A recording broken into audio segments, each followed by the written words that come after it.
ખરેખર આપણે બિઝનેસ કરતા હોઈએ છીએ અને બિઝનેસ કરતા કરતા કોઈ એવો પ્રશ્ન આવી જાય કે આપણા માટે ટફ હોય અને આપણે એનું સોલ્યુશન ન લાવી શકતા હોય. બધાની લાઈફમાં થાય છે. પર્સનલી એવું કોઈને થાય.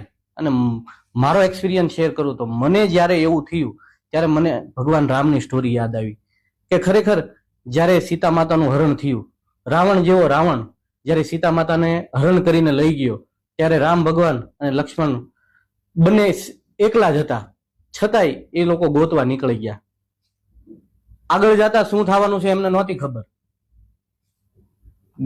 આગળ જાતા ગયા એમને આગળ જાતા જતા હનુમાન મળ્યા, જામવન મળ્યા, મતલબ સેના મળી ગઈ. પણ જ્યારે નીકળ્યા ત્યારે એકલા જ હતા. તો આપણે પણ જો ધંધામાં કોઈ જગ્યાએ એવો પ્રશ્ન આવે છે અને અટવાઈ જઈએ છીએ તો ઊભું રહી જવાની જરૂર નથી. આગળ ચાલતું રહેવાનું છે.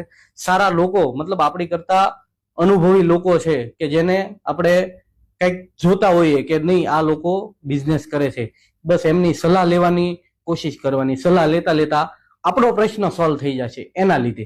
એટલે અટકવાની જરૂર નથી. ચાલુ રાખીએ, કન્ટિન્યુ કરીએ, 100% સોલ્વ થઈ જશે.